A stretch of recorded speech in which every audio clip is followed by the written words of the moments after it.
آپ نے سفر کیا، آپ طائف گئے اس امید سے کہ وہ اسلام قبول کریں گے، آپ کی دعوت پہ لبیک کہیں گے، لیکن ایسا نہیں ہوا، بلکہ اس کا بالکل الٹ ہوا، آپ کو پتھر مارے، آپ کو شہر سے نکلنے پہ مجبور کر دیا، لہو لہان ہو گئے۔ اس لیے نبی علیہ السلام کو یہ تحفہ ملا، اور یہ کہہ لیجئے نبی علیہ السلام کی مزید حوصلہ افزائی کے لیے ان کو آسمانوں پہ بلایا گیا، لِنُرِيَهُ مِنْ آیاتنا، تاکہ ان کو اپنی نشانیاں دکھا دے۔ بنی اسرائیل پہ جتنے اتار چڑھاؤ آئے وہ ان کے ہاتھوں کی کمائی کی وجہ سے تھے، ان کے اپنے کرتوت تھے، اپنے گناہ تھے جو انہوں نے کمائے تھے، اور اسی کو اللہ تعالیٰ نے سورہ اسراء کے شروع کے جو پہلا رکوع ہے، شروع کی آیتوں میں بیان کیا۔ فرمایا ہم نے بنی اسرائیل کی طرف فیصلہ کیا، ان کی کتاب میں تورات میں یہ فیصلہ سنا دیا تھا، کیا؟ لَتُفْسِدُنَّ فِي الْأَرْضِ مَرَّتَيْنِ، تم زمین میں 2 بار فساد برپا کرو گے۔ وضاحت کے لیے بتا دوں کہ بنی اسرائیل کون ہے؟ یہ اسرائیل کے بیٹے۔ اسرائیل کون ہے؟ یہ یعقوب علیہ السلام۔ یعقوب علیہ السلام کون ہے؟ یہ ابراہیم علیہ السلام کے پوتے اور اسماعیل علیہ السلام کے بیٹے۔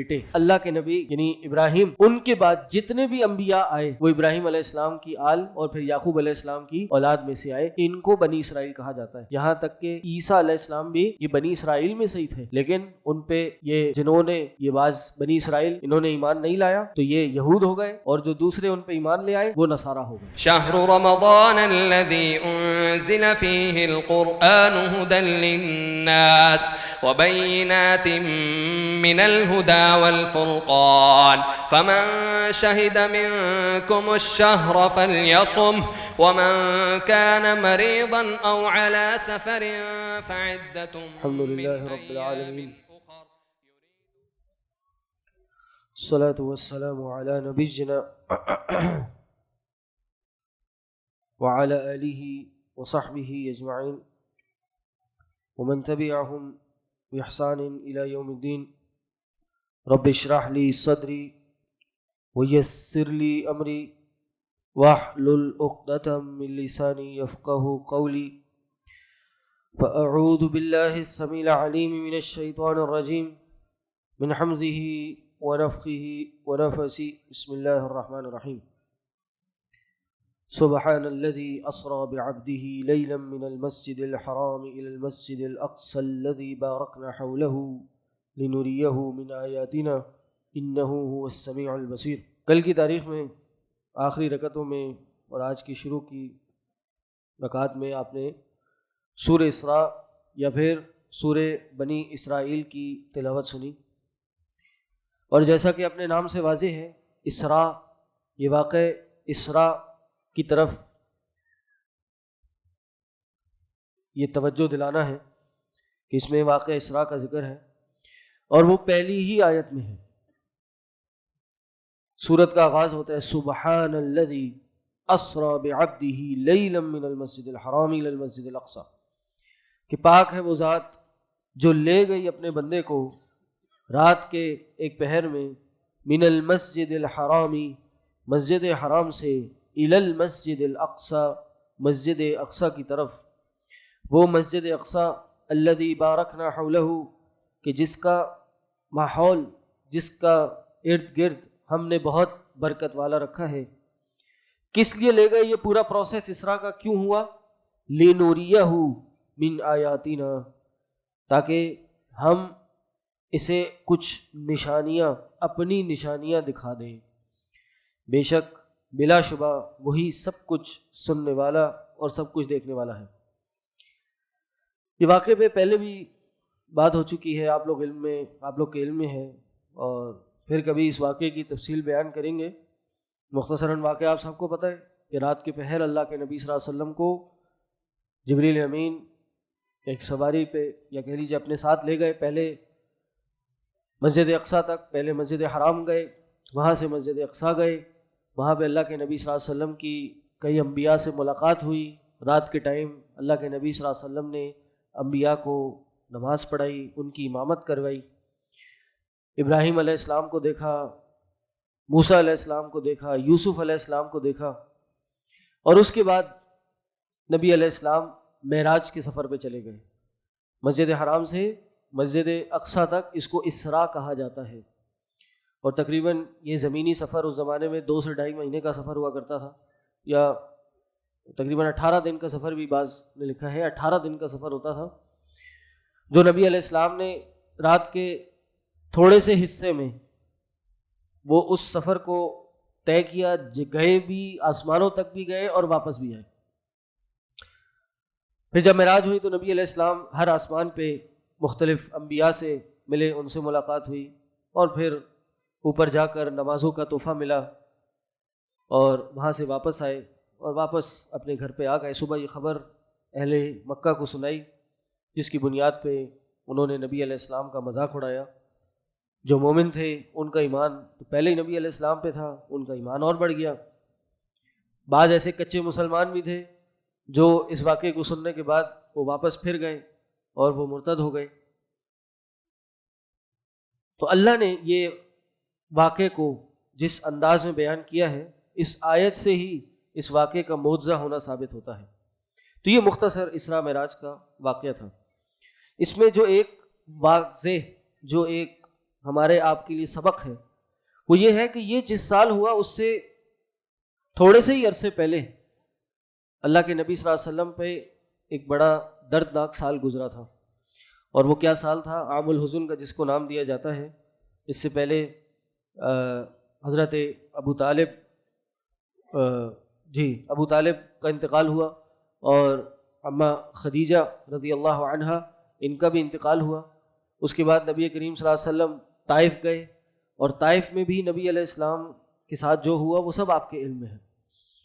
تو نبی علیہ السلام بڑے غمگین تھے، بڑی تکلیف میں تھے، تو اللہ تعالیٰ نے نبی علیہ السلام کو یہ اسراء اور معراج کروائی۔ تو علماء نے اس میں لکھا ہے کہ اس میں جو ایک اہم سبق ہے واقعہ اسراء اور معراج میں، وہ یہ ہے کہ جب دنیا والے آپ پہ دنیا کے دروازے بند کر دیں تو آسمان والا اپنے دروازے آپ کے لیے کھول لیتا ہے۔ دنیا میں آپ نے سفر کیا، آپ طائف گئے اس امید سے کہ وہ اسلام قبول کریں گے، آپ کی دعوت پہ لبیک کہیں گے، آپ کو دونوں ہاتھوں سے اپنے گلے سے لگا لیں گے، لیکن ایسا نہیں ہوا، بلکہ اس کا بالکل الٹ ہوا۔ انہوں نے آپ کو بچے چھوڑ کے آپ کو پتھر مارے، آپ کو شہر سے نکلنے پہ مجبور کر دیا، لہو لہان ہو گئے۔ تو اللہ تعالیٰ نے نبی علیہ السلام کو اور ہم سب کو یہ میسج دیا کہ جب زمین کے رستے تنگ ہو جائیں تو آسمان والا اپنے رستے کھول کے رکھتا ہے، آسمان والے کے رستے بند نہیں ہوتے۔ اس لیے نبی علیہ السلام کو یہ تحفہ ملا، اور یہ کہہ لیجئے ایک نبی علیہ السلام کی مزید حوصلہ افزائی کے لیے ان کو آسمانوں پہ بلایا گیا، لِنُرِيَهُ مِنْ آیَاتِنَا، تاکہ ان کو اپنی نشانیاں دکھا دیں۔ اگلی آیت میں اللہ تعالیٰ نے فرمایا وَآتَيْنَا مُوسَى الْكِتَابَ وَجَعَلْنَاهُ هُدًى لِبَنِي إِسْرَائِيلَ أَلَّا تَتَّخِذُوا مِن دُونِي وَكِيلًا، اور ہم نے موسیٰ کو کتاب دی اور اسے بنی اسرائیل کے لیے ہدایت بنایا کہ تم میرے سوا کوئی کارساز نہ پکڑو۔ فوراً بات شروع ہو گئی کس پہ؟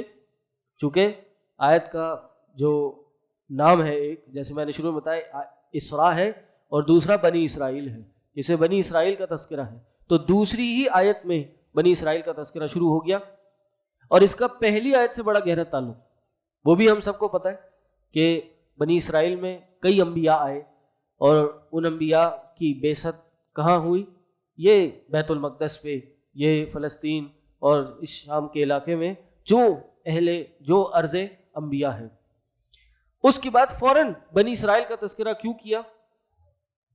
تاکہ ان کو یہ بتایا جائے کہ اس آنے والے وقت میں اور آپ سے پہلے جو وقت گزرا ہے، اس کی حقیقت کو طے کرنے میں ایک بہت بڑا کردار آپ بنی اسرائیل کا ہے۔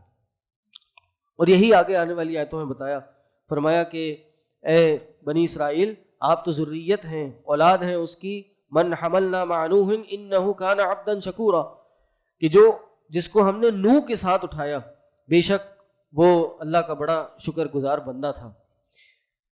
میں نے بتایا کہ بنی اسرائیل کا تعلق ان کی تاریخ کا ان کے عمل کے ساتھ تھا، اور اس کو اللہ نے بیان کیا، اور میں نے اس کو پچھلے ایک آدھ درس میں بھی آپ کے سامنے بتایا تھا کہ ایک انسان کی انفرادی نیکی کا اس کی انفرادی زندگی پہ بہت بڑا اثر ہوتا ہے، اور انفرادی زندگی میں کیے گئے گناہ کا اس کی زندگی بہت بڑا اثر ہوتا ہے۔ اسی طرح اجتماعی نیکیوں کا اجتماعی زندگی پہ بہت بڑا اثر ہوتا ہے، اور اجتماعی گناہوں کا اجتماعی زندگی پہ بہت بڑا اثر ہوتا ہے۔ بنی اسرائیل پہ جتنے اتار چڑھاؤ آئے وہ ان کے ہاتھوں کی کمائی کی وجہ سے تھے، ان کے اپنے کرتوت تھے، اپنے گناہ تھے جو انہوں نے کمائے تھے. اور اسی کو اللہ تعالیٰ نے سورہ اسراء کے شروع کے جو پہلا رکوع ہے شروع کی آیتوں میں بیان کیا. فرمایا ہم نے بنی اسرائیل کی طرف فیصلہ کیا ان کی کتاب میں تورات میں یہ فیصلہ سنا دیا تھا کیا لَتُفْسِدُنَّ فِي الْأَرْضِ مَرَّتَيْنِ تم زمین میں 2 بار فساد برپا کرو گے 2 بار فساد کرو گے وَرَتَعْلُنَّ عُلُوًّا كَبِيرًا اور تم ضرور سرکشی کرو گے بہت بڑی سرکشی. یعنی کہہ دیا بنی اسرائیل تم یہ حرکتیں کرو گے تم فساد کرو گے تم سرکش ہوگے تم اپنے کاموں کو اس طرح سے رنگ دو گے یہ ہوگا. اور ایک بار نہیں کتنی بار 2 بار ہوگا. وضاحت کے لیے بتا دوں کہ بنی اسرائیل کون ہے یہ اسرائیل کے بیٹے. اسرائیل کون ہے یہ یعقوب علیہ السلام. یعقوب علیہ السلام کون ہے یہ ابراہیم علیہ السلام کے پوتے اور اسماعیل علیہ السلام کے بیٹے. اللہ کے نبی یعنی ابراہیم ان کے بعد جتنے بھی انبیاء آئے وہ ابراہیم علیہ السلام کی آل اور پھر یعقوب علیہ السلام کی اولاد میں سے آئے. ان کو بنی اسرائیل کہا جاتا ہے. یہاں تک کہ عیسیٰ علیہ السلام بھی یہ بنی اسرائیل میں سے ہی تھے لیکن ان پہ یہ جنہوں نے یہ بعض بنی اسرائیل انہوں نے ایمان نہیں لایا تو یہ یہود ہو گئے اور جو دوسرے ان پہ ایمان لے آئے وہ نصارہ ہو گئے. تو فرمایا کہ وَقَضَيْنَا إِلَىٰ بَنِي اسرائیل ہم نے فیصلہ کر دیا تھا کہ 2 بار تم فساد برپا کرو گے. تو پہلی دفعہ کیا ہوا فَإِذَا جَاءَ وَعْدُ أُولَاهُمَا بَعَثْنَا عَلَيْكُمْ عِبَادًا لَنَا جب پہلا وعدہ آیا کس چیز کا وعدہ کہ تم فساد برپا کرو گے فساد کرو گے سرکشی کرو گے. تو جب پہلی دفعہ کا یہ معاملہ آیا فساد کیا تو کیا ہوا گناہ کے نتیجے میں اجتماعی گناہوں کے نتیجے میں کیا ہوا بعثنا علیکم عبادا لنا اولی بأس ہم نے تم پر اپنے بندے جو بڑے طاقتور مضبوط بڑے جنگجو اور طاقتور لوگ تھے وہ ہم نے تم پہ مسلط کر دیے وہ تم پہ چھوڑ دیے. اور انہیں کیا کیا فجاسو خلال الدیار وہ تمہارے گھروں تک میں گھس گئے گھروں پہ قبضہ کر لیا تمہیں گھروں سے نکال دیا یا جو گھر بچے اس کو ختم کر دیا منہدم کر دیا. کس چیز کے نتیجے میں اجتماعی فساد کرنے کے نتیجے میں گناہوں کی ایک اجتماعی کیفیت اپنانے کے نتیجے میں کہ ایسے بندے چھوڑ دیے جو نہ صرف مسلط ہوئے تم پہ حکمرانی کی بلکہ تمہارے گھروں میں گھس کے تمہیں گھر سے نکال دیا. پھر فرمایا کہ وَكَانَ وَعْدًا مَفْعُولًا اور یہ ایسا وعدہ تھا جو پورا کیا ہوا تھا. لیکن بہرحال یہاں پر مایوسی مقدر نہیں ہونی چاہیے انسان کا اور اس کے بعد آپشن ہے کہ نیکی کی طرف آ جائیں تو یہ سب چیز ریورس ہو جائے گی. جتنا بڑا ظالم جتنا بڑا دشمن ہی کیوں نہ مسلط کر دیا جائے اگر قوم اپنے گناہوں سے رجوع کر لے اپنے اعمال سے تائب ہو جائے تو واپس وہ حالات پلٹ جاتے ہیں. اور یہی بیان کی اگلی آیت میں فرمایا ثم رددنا لکم الکرۃ علیہم پھر ہم نے تمہیں دوبارہ ان پر غلبہ دیا جو تم پہ غالب آ گئے تھے جنہوں نے تم پہ قبضہ کیا تھا. ہم نے تم کو ایک بار پھر ان پہ کیا کیا غلبہ دیا اور کیا کیا وَأَمْدَدْنَاكُمْ بِأَمْوَالٍ وَبَنِينَ تمہیں مال بھی دیے اولادیں بھی دیں تمہیں مال کے ساتھ تمہاری مدد کی تمہیں انسانوں کی طاقت اور افرادی طاقت کے ساتھ بھی تمہاری مدد کی. کیوں تم نے توبہ کی تم نے فساد سے اپنے آپ کو رجوع کروا لیا تم نے جو اجتماعی جو یہ حرکتیں تم نے کی ہوئی تھیں اس سے اپنے آپ کو واپس کھینچ لیا تو ہم نے تمہیں واپس ان پہ غلبہ بھی دیا مال بھی دیا اور انسانی طاقت بھی دی. اور کیا فرمایا وَجَعَلْنَاكُمْ أَكْثَرَ نَفِيرًا اور تمہیں تعداد میں ان سے زیادہ کر دیا. یعنی یہ اصول اللہ کی سنت یہی ہے گناہ ہوں گے تو اس کے نتیجے میں کیا ہوگا کہ ظالم آپ پہ مسلط کر دیا جائے گا گھروں سے نکال دیے جائیں گے زندگی کا گزرا مشکل ہو جائے گا. لیکن اگر توبہ کریں گے نیکی کی طرف آئیں گے تو یہ چیز واپس ریورس ہو سکتی ہے. لیکن ان کے لیے جب یہ معاملہ ریورس کیا گیا ان کی مدد کی گئی توبہ کے بعد یہ باز نہ آئے. اللہ کا دوسرا وعدہ پھر اپنے شکل میں پورا ہوا اور اللہ نے فرمایا کہ ان احسنتم احسنتم لانفسکم وان اسأتم فلہا. اللہ نے یہ بات بالکل کلیئر بتائی کہ ان احسنتم احسنتم لانفسکم اگر تم نے بھلائی کی تو اپنی جانوں کے لیے بھلائی کی ہے. اگر تم نیک ہوئے ہو تو بھائی اپنے لیے ہوئے ہو اللہ کو تمہاری نیکی کی ضرورت نہیں ہیں۔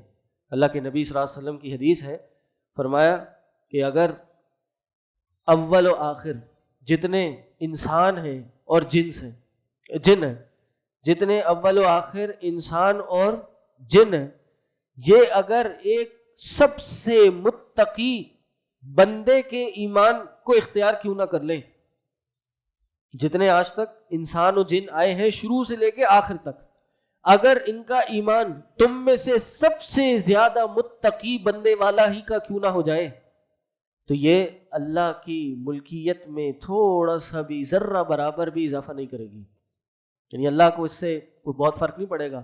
ان احسنتم احسنتم لانفسکم، تم اگر نیک بنو گی تو اس میں تمہارا ہی فائدہ ہے۔ اور فرمایا وَإِنْ أَسَأْتُمْ فَلَهَا، اور اگر تم نے برائی کی تو یہ بھی اسی کے لیے ہے۔ اور یہی نبی علیہ السلام کی حدیث کا دوسرا حصہ، کہا کہ اگر جن اور انس اول و آخر شروع سے لے کے آخر تک اگر سب سے فاسق فاجر انسان کے ایمان کے برابر ہی کیوں نہ ہو جائے، یعنی سارے کے ساروں کا ایمان بدترین ایمان والا کیوں نہ ہو جائے، تو پھر یہ اللہ کے ملک میں اللہ کی بادشاہت میں ذرہ برابر بھی کمی نہیں کرے گی۔ تو ان اساتم فلاحا، اگر تم برائی کرو گے تو یہ اسی کے لیے ہے۔ پھر فرمایا کہ فَإِذَا جَاءَ وَعْدُ الْآخِرَةِ لِيَسُوءُوا وُجُوهَكُمْ، پہلا وعدہ کیا آیا تھا کہ تم برائی کرو گے تو تم پہ یہ لوگ مسلط کر دیے جائیں گے، اور ایسا ہی ہوا۔ پھر انہوں نے توبہ کی تو یہ غلبہ پا لیے گئے، لیکن پھر جب دوسرا وعدہ آیا وہ کیا تھا کہ انہوں نے پھر فساد کرنا تھا۔ اللہ نے کہا تم 2 بار فساد کرو گے، تو فرمایا لیسوء وجوہکم، تاکہ وہ تمہارے چہرے بگاڑ دیں، اور ولیدخلوا المسجد، اور وہ مسجد میں داخل ہو جائیں، یعنی مسجد اقصی میں داخل ہو جائیں۔ دوسرا وعدہ آیا اور وہ تم پہ مسلط کیے گئے تاکہ تمہارے چہروں کو بگاڑ دیں، تمہاری حالت بگاڑ دیں، تمہارا گھر بار بگاڑ دیں، اور اس کے بعد نہ صرف یہ بلکہ اب دوبارہ تم نے برائی کی ہے تو اس سے زیادہ نقصان ہوگا، اور وہ کیا کہ اب وہ تمہاری مسجد میں بھی داخل ہو جائیں گے اور مسجد کو بھی منہدم کر دیں گے۔ اور ایسا ہی ہوا، یہ مسجد میں تک میں داخل ہو گئے اور مسجد تک کو منہدم کر دیا، یعنی مسجد اقصی کو۔ کما دخلوہ اول مرہ، جیسے پہلی دفعہ تمہارے گھروں میں اور تمہارے مکانوں میں داخل ہوئے تھے، کس لیے؟ وَلْيُتَبِّرُوا مَا عَلَوْا تَتْبِيرًا، تاکہ اسے برباد کر دیں، بری طرح برباد کرنا۔ تو بات وہی چل رہی ہے، پروسیس وہی ہے کہ نیکی اختیار کی تو کھلے ہی کھلے انعامات ہیں، نعمتیں ہیں، لیکن اگر برائی اختیار کی تو ہر طریقے سے ہر جگہ سے پکڑ آئے گی، اور یہ اللہ کی سنت ہے۔ فرمایا عَصَىٰ رَبُّكُمْ أَن يَرْحَمَكُمْ، کہا تمہارا رب قریب ہے کہ تم پر رحم کرے، تمہارا رب تو چاہتا ہے کہ تم پہ رحم کرے، لیکن اصول کیا ہے؟ یہ بات یاد رکھی چاہیے۔ کیا یہ اصول ہے اللہ کا؟ اتنی ساری باتوں کا خلاصہ ہے کہ یہ ساری بات آپ کو اور مجھ کو کیوں بتائیے؟ یہ صرف کہانی کے لیے بتائیے کہ بنی اسرائیل نے یہ کیا، ان کے ساتھ یہ ہوا، پھر انہوں نے توبہ کی تو پھر ان کے ساتھ نیکی کا کام ہو گیا، ان پہ انعامات آ گئے، پھر انہوں نے گناہ کیا اور پھر ان کے گھروں میں داخل ہو، یہ صرف کہانی کے لیے بتائی گئی نہیں۔ فرمایا ان عدتم عدنا، تم اگر دوبارہ لوٹو گے تو ہم بھی دوبارہ لوٹیں گے، اگر تم نے دوبارہ یہ کام کیا تو ہم بھی دوبارہ یہی کریں گے۔ یعنی یہ ایک اصول ہے، یہ ایک سنت ہے، یہ ایک پروسیس ہے، یہ جب ایسے ہوگا تب ویسے ہو جائے گا، یہ ایک فارمولا ہے، اس فارمولے میں جو بھی انپٹ جائے گا اس کا رزلٹ اسی طرح ہی آئے گا۔ زندگی میں اگر فساد ہوگا، سرکشی ہوگی، اجتماعی گناہ ہوں گے تو اس فارمولے میں فٹ ہو کے رزلٹ آنسر وہی آئے گا کہ پوری اجتماعی طور پہ نقصان ہوگا، دشمن مسلط ہو جائے گا، ایسی ایسی بیماریاں آ جائیں گی، اور اکانومی تباہ ہو جائے گی، انفلیشن ہو جائے گی، گزرا مشکل ہو جائے گا، یہ ساری چیزیں ہو جائیں گی اگر اجتماعی طور پہ فساد اور گناہ ہوگا۔ لیکن اگر اجتماعی طور پر نیکی کی طرف آئیں، اجتماعی طور پر نیکوکار ہوں، تو پھر ان عدتم عدنا، اللہ بھی اپنی برکتوں کے دروازے کھولے گا۔ اور آج بھی آپ دیکھ لیجئے کہ یہ جو آج بیت المقدس مسجد اقصی ہمارے ہاتھوں سے گئی ہوئی ہے، اس کی وجہ یہی ہے، اس کی وجہ یہ نہیں ہے کہ مسلمانوں کے پاس طاقت نہیں ہے، مسلمانوں کے پاس معیشت نہیں ہے، مسلمان کم ہیں تعداد میں، نہیں، بے قطعاً ایسا نہیں ہے۔ یہ 52 مسلم ممالک کوئی چھوٹی بات ہے؟ یہی اگر ایک جگہ پہ جمع ہو جائیں، یہی اپنی افواج کو جمع کر لیں اور ساتھ میں اپنی ایمانی قوت ساتھ میں ڈال دیں. یہ میں کہتا ہوں اس دنیا کے دشمن تو کیا، اس جیسی 10 دنیا بھی ہوں، اس کے دشمن بھی مسلمانوں کے خلاف ہو جائیں تب بھی مسلمانوں کا کچھ نہیں بگاڑ سکتے. ہمارا مسئلہ یہ نہیں ہے کہ ہم کمزور ہیں، ہمارا مسئلہ یہ نہیں ہے ہمارے پاس وسائل کی کمی ہے. وسائل کم بھی ہو تب بھی ایمان ہو تو اللہ کی نصرت آتی ہے. آسمان سے فرشتے اتر جاتے ہیں. کیا کہا تھا اللہ نے بدر کے موقع پر کہ تم جب کم تھے تو اللہ نے تمہاری مدد نہیں کی. 313 تھے، سامنے 1000 کا لشکر تھا، یہاں کچھ بھی نہیں تھا، اسلحہ بھی پورا نہیں تھا، سامنے پڑی پوری مسلح فوج تھی، پوری فوج سامنے کھڑی ہوئی تھی، تیار منظم. کیا ہوا؟ اللہ نے آسمان سے فرشتے اتارنا شروع کیے. 1000 آئے، پھر 3000 ہوئے، پھر 5000 فرشتوں سے اللہ نے انسانوں کی، مسلمانوں کی مدد کی. کیوں؟ ایمان تھا، دل میں تقویٰ تھا، اللہ کے لیے اپنی جان مال سب نچھاور کرنے کے لیے تیار تھے.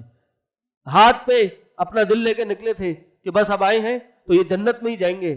زندہ گئے تو مومن کے لیے جیت ہے، مر گئے، قتل کر دیے گئے تو شہید کر کے جنت میں جا کے جیت جائیں گے. یہ ایمان چاہیے، یہ قربانی کا جذبہ چاہیے.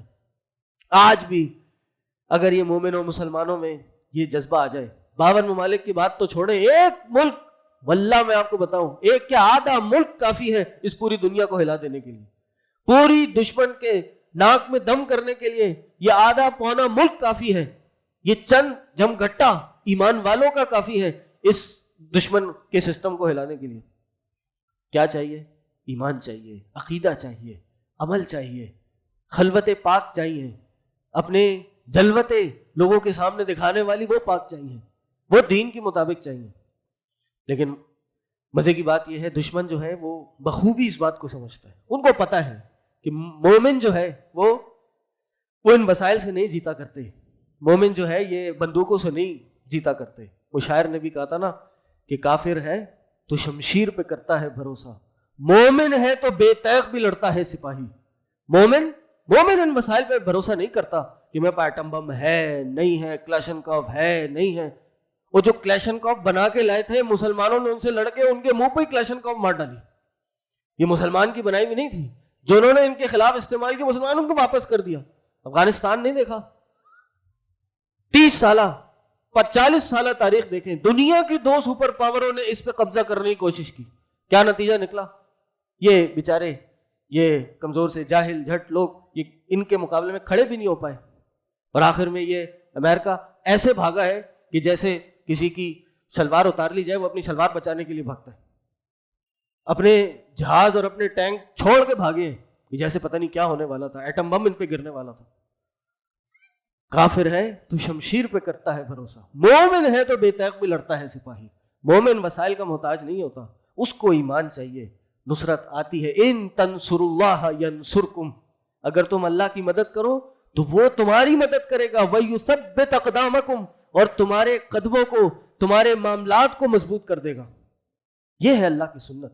اللہ چاہتا ہے ایمان دو. میں نے پچھلے دروس میں بیان کیا تھا کہ اللہ نے فرمایا کہ جب تم دشمن سے ملو تو ثابت قدمی اختیار کرو اور کثرت سے اللہ کا ذکر کرو، اللہ کو یاد رکھو. اپنا دل ایمان سے، اللہ کا اپنا دل ایمان کے نور سے بھر دو تاکہ تم ڈٹ کے لڑنے کے قابل تو ہو. یہ وسائل نہیں ہوتے ہمارے پاس، وسائل نہ ہو. کافر کو یہی بات پتہ ہے کہ مومن اور مسلمان جو ہے نا یہ وسائل کی بنیاد پہ نہیں جیتتے. ان کا ایمان کمزور کر دو، پھر دیکھو تم ایسے کیسے ان پہ غلبہ پاتے ہو. ان کے نوجوانوں کو برباد کر دو، ان کو عشق معشوقی کے قصوں میں اور اس کے چکروں میں لگا دو. یہ جائیں یونیورسٹیوں میں پڑھنے، لیکن وہاں پر کیا کرو؟ پڑھنا تو بہت دور کی بات، دین سے تو پہلے ہی فارغ ہیں. دنیا بھی ان کی برباد کر دو، دنیا بھی کسی بے مقصد زندگی کے ساتھ یہ زندگی گزاریں.